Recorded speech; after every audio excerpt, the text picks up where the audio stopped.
If you can learn the skill of attunement, you're going to be working so much smarter, not harder. This is what I mean. Attunement is foundational for social, emotional, and cognitive learning. And most people think attunement means just paying attention. Well, did you ever drive somewhere and forget how you got there? Yeah, thought so. We can be paying attention without being fully attuned, which means being fully present. We're meant to do so. We're meant to do a lot of things on autopilot, but attunement is not on autopilot. You can be observing a child, paying attention to a child, and not be attuned. Attunement is two components. Interpersonal attunement, where you, the adult, are tuning into the child, and maybe the child's tuning into you. And then intrapersonal attunement, when we're attuning within. And when I say attunement, I mean considering your thoughts, feelings, perceptions, beliefs, your interior landscape, or that of somebody else. This can also include behavior, but it's about seeing the child behind the behavior. So if you just see the form of the behavior, the biting, kicking, punching, spitting, running away, going selectively mute, withdrawing, pouting, if you're just seeing the form of behavior, you're not fully attuning, because attuning would be, I wonder what's behind that. I wonder what the child's thinking, feeling, perceiving.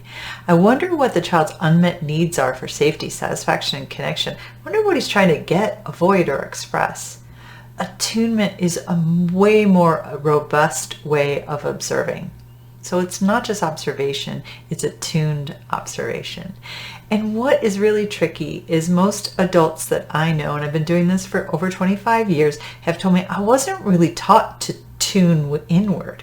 I was taught to tune into others. I had to make sure my mom wasn't mad. I had to make sure the teacher wasn't upset with me. I had to make sure I wasn't being too swept up by my friends. I had to tune outward. I had to make sure I wasn't hurting somebody else's feelings. All of that is important information. We need to be able to tune into others. But what's missing often is the insight, the self-understanding. So all adults tell me, they come to me when children have challenging behavior and they want those children to be self-regulated. First of all, the brain doesn't fully develop till the mid-20s. So young children, especially 0 to 5, but even beyond that, need co-regulation. They can't self-regulate all the time on their own. They don't have the brain circuitry. So we want to teach them how to slowly develop the skills of self-regulation. But it starts with self. How can a child regulate what a child doesn't understand? So we want to help them develop the insight that comes from intrapersonally attuning. And we can get there, adults, if we ask them open-ended questions. What's your plan? How are you feeling? How did you know that?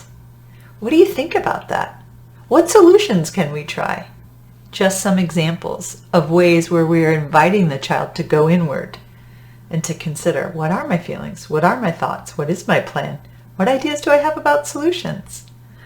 A lot of times children get directions, corrections, and reminders all day long from adults. They're told what to do, and we consider that teaching. But teaching is really involving children and thinking. And attunement is about really tuning in to their thoughts, perceptions, beliefs, and feelings.